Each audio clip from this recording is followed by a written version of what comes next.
Good morning. Welcome to Up to the Minute. I'm Todd Duplantis. It is Friday, May the 28th. That means we got a 3-day weekend upon us. That's coming up. And coming up for the next half hour, we've got your HCC news and information. Got some special guests this half hour, so stick around. Frank Cooper is my co-host this morning. Frank, good to see you always on a Friday. Good morning, boss man. It's always a pleasure, man. 3-day weekend. We're on the way. I know, 3 days off, so which means we'll remind our viewers now. We'll also remind you at the end. We won't be on Monday, except for Frank. He's doing the show by himself. He doesn't know this yet, but he's got to be here Monday to work. So, they didn't tell you? I mean, I am the Up to the Minute MVP, so it's expected of me, I guess. It's expected. So yes, as expected. We'll talk sports later with Frank. We'll see how his picks are going right now for the NBA championship. Okay, Frank, you want to remind folks about our social media? Absolutely, Todd. So, hey, guys, we're on 5 days a week, except for next week. See on all of our platforms, including on social media, so Facebook, Instagram, Snapchat, LinkedIn, all the major social media platforms. Also, if you want to subscribe, go to YouTube, hit up HCC Up to the Minute, hit the bell, and get our latest episodes. That's right. Okay, Frank, stick around. Enjoy your break for a few moments. Grab some coffee. We'll check in with you in just a little while. Okay, two special guests today. We want to spotlight HCC's American Sign Language program and the careers it offers in interpreting. And so we're going to be speaking very shortly with Michael Lee. He is the program coordinator with the American Sign Language Interpreter Training Program. Good morning to you, Michael. Good morning. Good morning. Good. We're looking forward to talking to you and hearing about some job opportunities for our students and what the interpreting profession looks like. Stick around, Mike. We'll talk with you in just a few moments. Okay, it is Film Friday, folks. We always have a special guest to talk about films. And, across the country, theaters are reopening. You may have been to a theater, but, it's a great experience to get back out there. We've got Peter Vonderhaar. He is the Houston Press critic, and he's also an author. He's our Film Friday guest. Good morning to you, Pete. How are you? Looks like we lost your microphone. Let's see if we can get that running again. Can you hear us? I can. Can you hear me? There we go. We're good now. Must have been on pause. No problem. How are you doing this morning? Doing well. Let's talk about theaters reopening. I've gone to the theater several times over the last few months. And one thing I am enjoying, although I know it won't last, when you go to a theater now, there aren't a whole lot of people in the movie theater. You have a choice to sit pretty much wherever you want. I think the most people I've seen in one theater has been 50. Obviously, those are not the numbers the movie industry wants to see right now, but it's a promising sign, at least, wouldn't you think? I think it's a pretty promising sign. I think the theaters are still showing some hesitancy. You can tell by the way that some major releases have been pushed back. Yeah. And, they even not just to the end of the year, but into the next year. So we're still seeing, I think, some trepidation on the parts of the studios and the theaters on exactly how much of an audience they're going to get back. Do you see a lot of the movie studios have been releasing simultaneously where they stream the movie, make it available on a pay platform, but also place it in theaters. Obviously, this isn't the preferred choice, but it's one way to recoup their costs. Do you see this lasting post-pandemic? I really don't. I don't see how. I mean, you can, Netflix and Disney Plus and HBO are all going to fudge their numbers and say, oh, Wonder Woman 1984 was the biggest, streaming release that we've seen. But there's really no way to verify that in terms of box office totals. And I think the studios realize that, and the theaters as well need people. They need these big franchise pictures back. They need, big screen entertainment back to start recouping what they lost over the last year. So beyond 2021, I really don't see a lot of, maybe for smaller films, but definitely not the big tentpole releases you're going to be seeing coming up.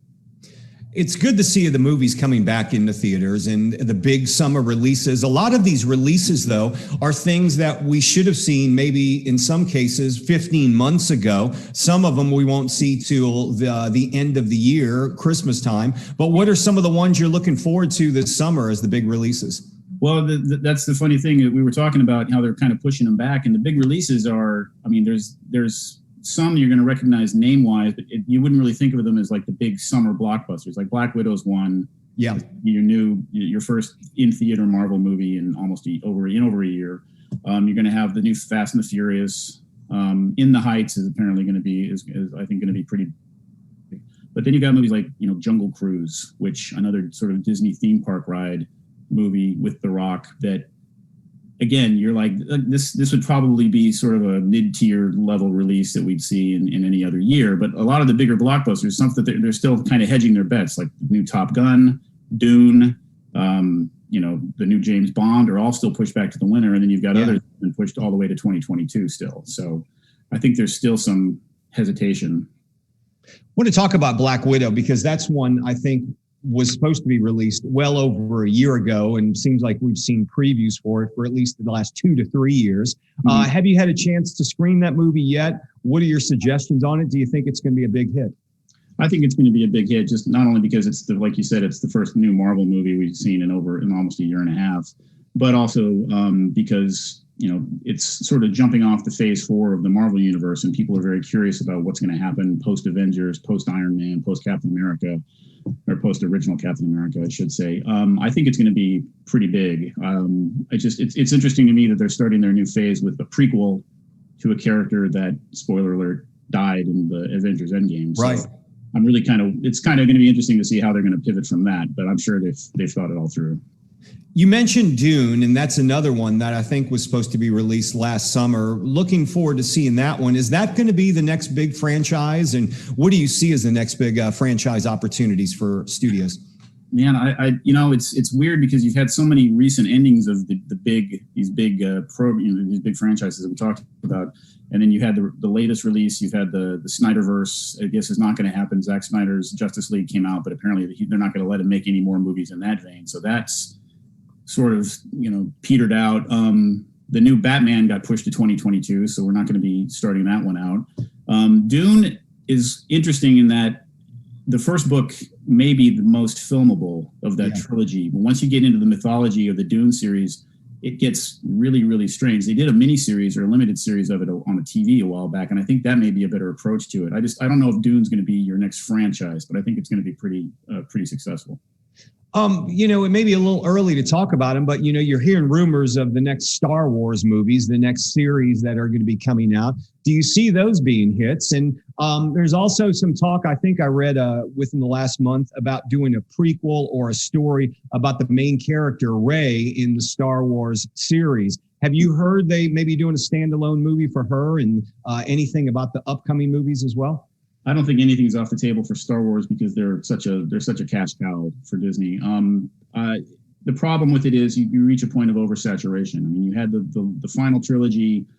Rise of Skywalker was not well received, not just because it wasn't very good, but just because it seemed so hurried. And it just seems like you're pushing the Mandalorian being, I think, the exception, and that a lot of these properties that they're pushing out just feel like, well, we've got the intellectual property. Let's just release a bunch of movies with it. And I think now that they've kind of had some time to let the dust settle, I think you're going to see things like the Obi-Wan series, the new Bad Batch series on the Disney Channel. I think has been pretty well received. But I think as far as larger movies go, I think they're trying to pull back from that a bit and kind of hedge their bets on TV for now.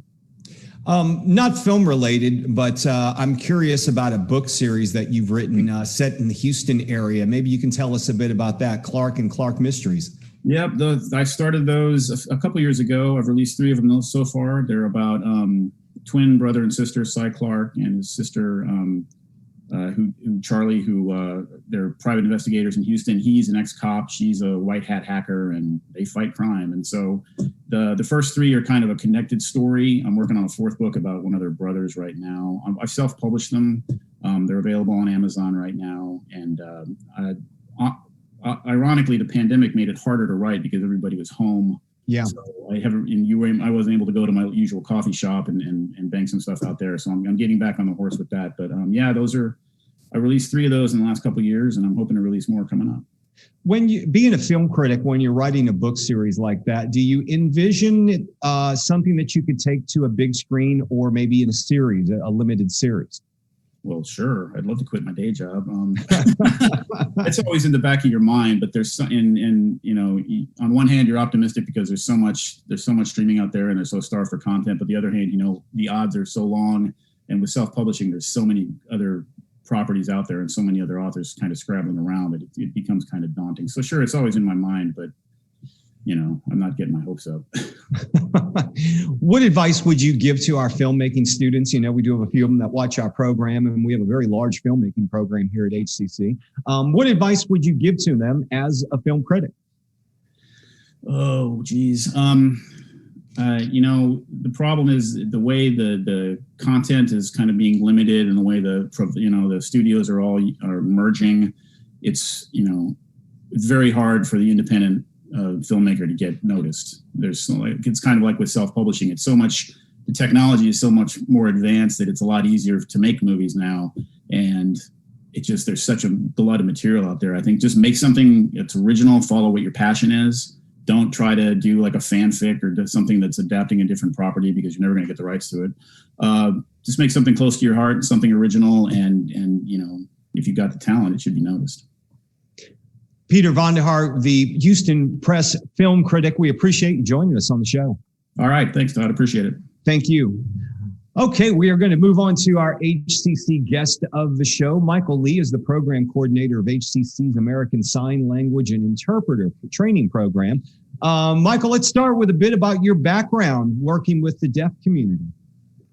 Well, I grew up in the deaf community. My grandparents were deaf.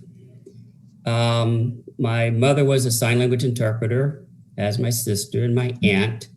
So it's a family type of thing. So I didn't go to school to learn how to sign. It was just a family thing, and I've been signing all my life. It was my first language.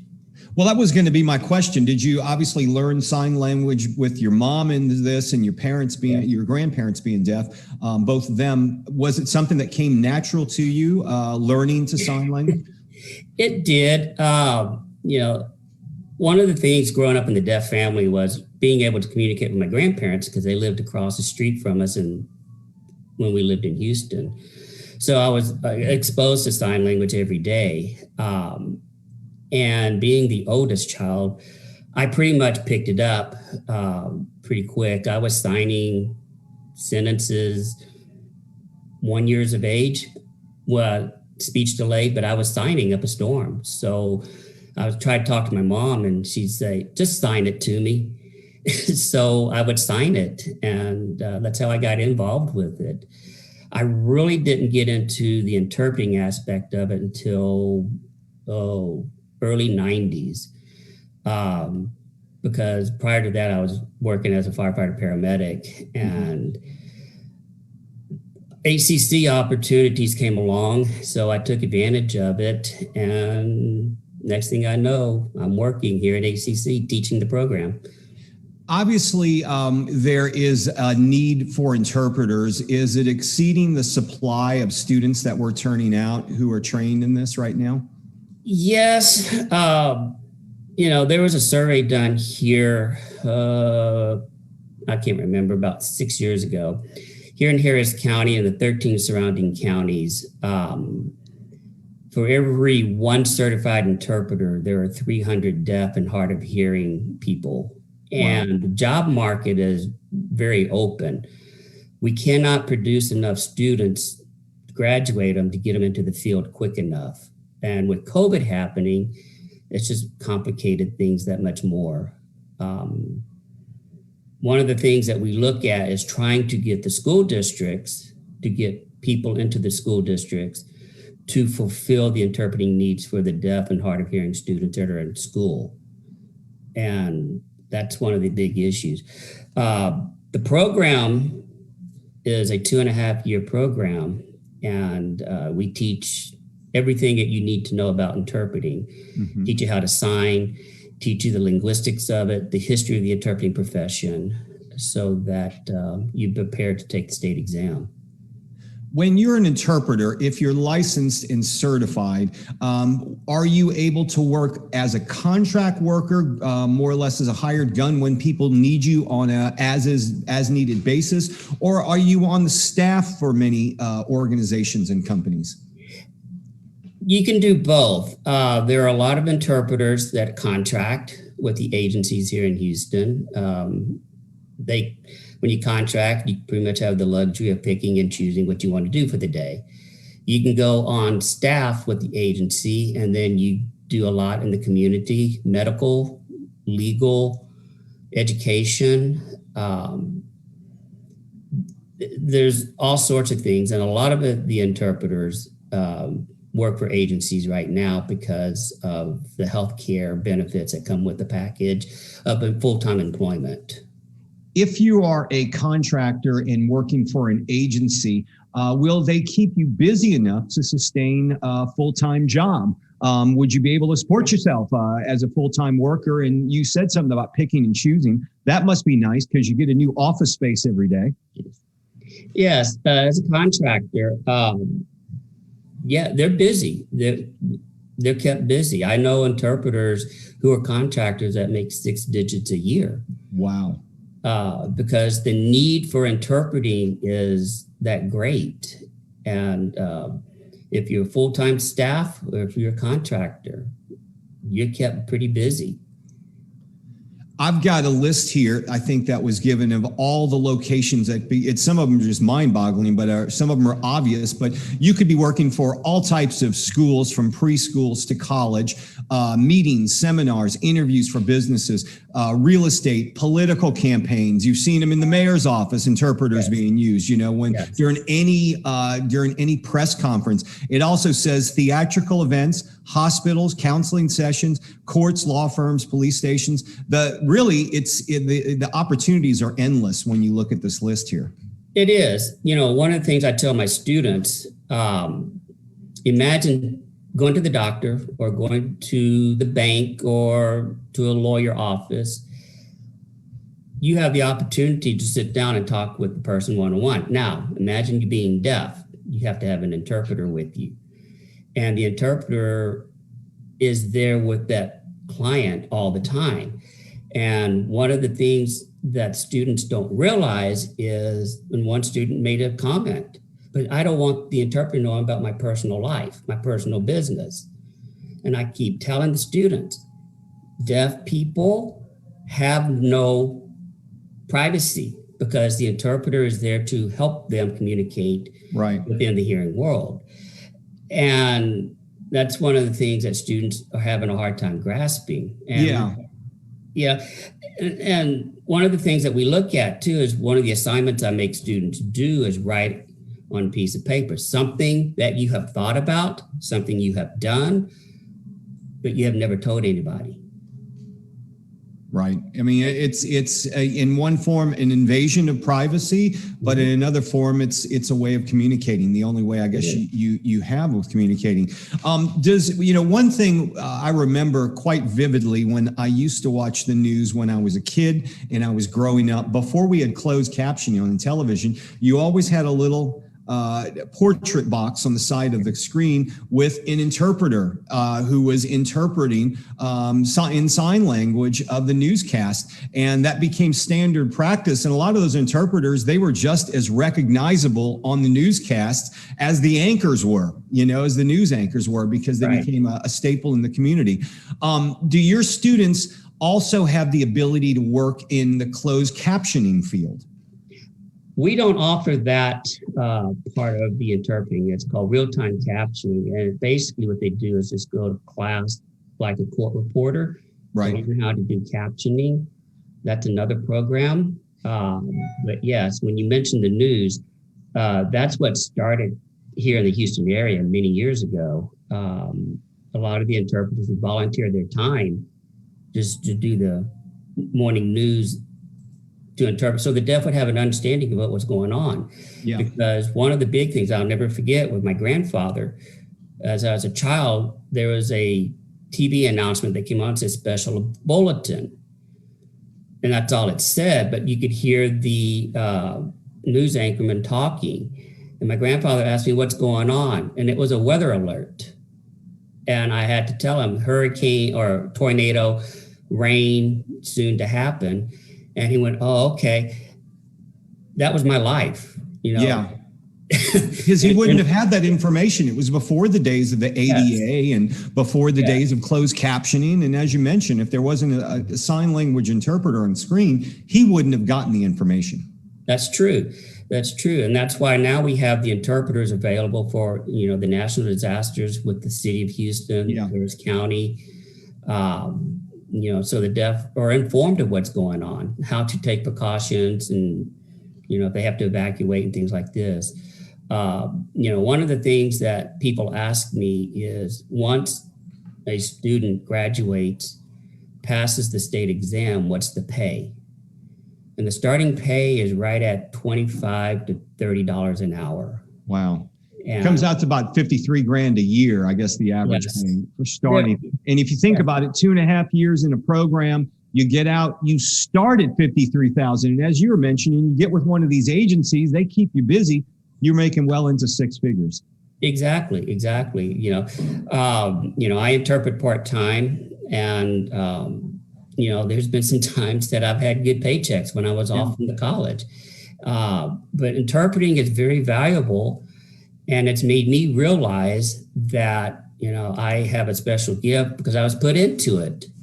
But I'm just teaching what I know, my experiences, and to share that with the students is a wonderful feeling. And what really makes me feel really good about my job is when students graduate, pass the test, I get to work with them in the field.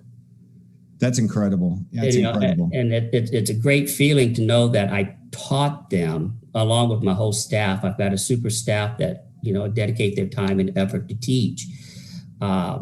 But to be able to have a student graduate and then you're working with them side by side, I mean, that's a very good feeling. Michael, if folks are wanting to register for the program, get more information, we'll have your link to the program in the social media post for the show. Are you registering now for summer and fall sessions?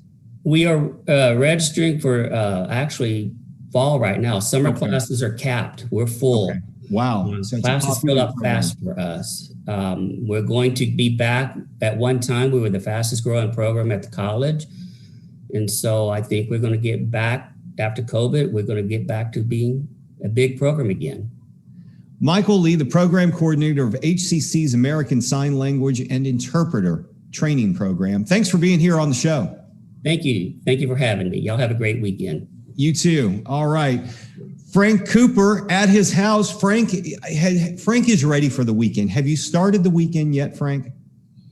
Not yet. I'm trying to be a professional and not pop the margaritas and the all the happy drinks before noon. So no, but after 5 o'clock, it's on and popping. It's on the popping. All right. Okay. After 5 o'clock. Okay. One thing we want to let people know about, Frank, next weekend at HCC's Central Campus, we have the big Saturday. Absolutely, man. It's freebies and frisbees. Y'all, these 3 events to get ready for the fall. So the first one is the Job and Career Fair. The second one is the HCC Central's 50th anniversary celebration. The third one is Admissions and a Registration Fair. All this takes place Saturday, June 5th from 10 a.m. to 1 p.m. So bring a lawn chair, enjoy the DJ, eat a gourmet cupcake. Ooh, gourmet, I love that. Get a t-shirt and throw a flying disc. Big Saturday will be big fun. Big Saturday, next weekend. All right, next up, 3 W's. We're returning to campuses. All of HCC are returning to our campuses. And if you're going to a campus, 3 W's you want to keep in mind. Chancellor Cesar Maldonado announced these a few weeks ago. You're welcome to wear your mask, wash your hands, and watch your distance. Keep your social distancing. Our campuses are reopening. We're getting students back on them. Face-to-face classes are returning, and we are registering right now for summer and fall classes. More on that in a moment. Because of COVID, we've had to have things online with our student juried art exhibitions. And Frank, the Gallery with Walls has an exhibition on right this second. That's right, Todd. So student artists from all HCC colleges are showing up and showing what they created this semester on Instagram again. So since campuses and art galleries are still closed, these non-juried expositions features studio classes from the entire system. So it's on Instagram now. All you gotta do is go to @HCC Visual Arts. No registrations required. And for more information about that, hit up Catherine Fields. That's KATHERINE.Fields@hccs.edu.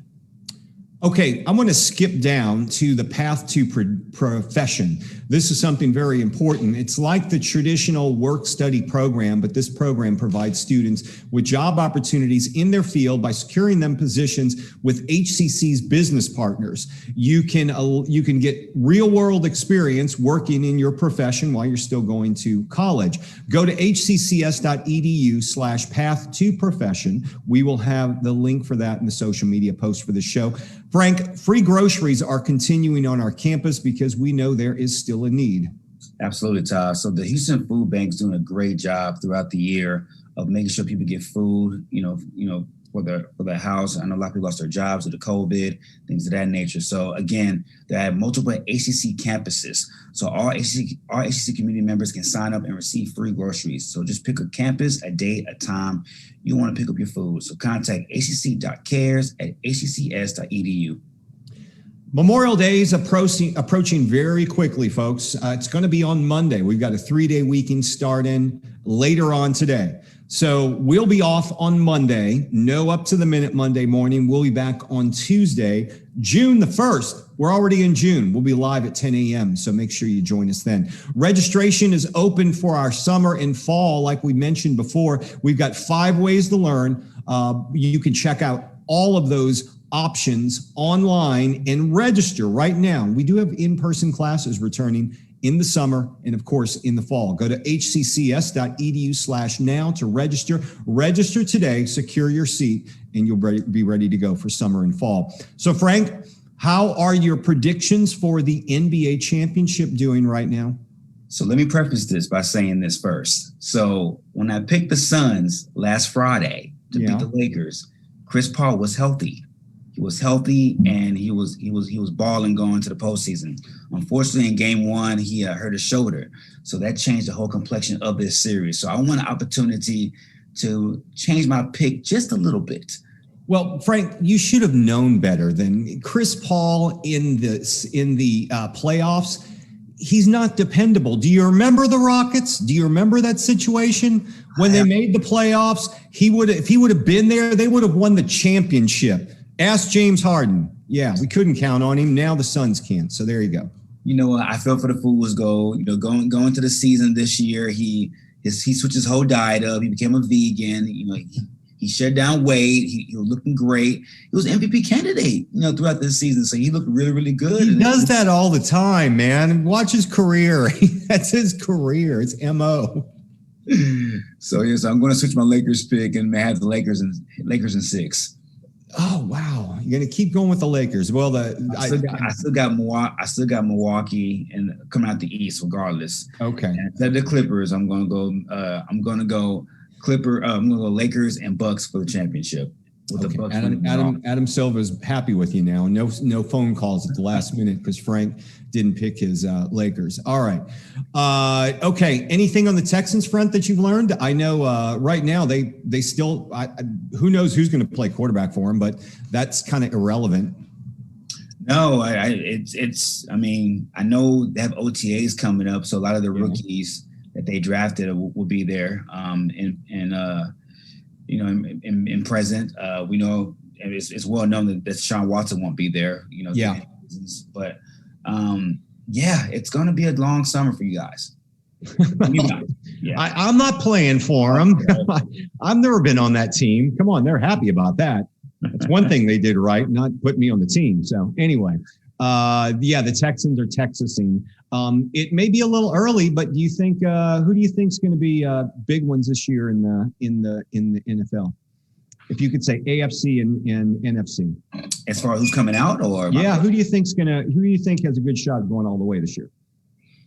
Oh, well, I got. You're going to go with Kansas City and the AFC. No, I got to, man. I mean, if they're healthy, they got 2 brand new left and right tackles. Yeah, that was an issue last year. Going to the Super Bowl last year, both our tackles were hurt. So we had backup guys in there, and they threw big money at the tackle that came out of Baltimore. So he's one of the best young tackles in football.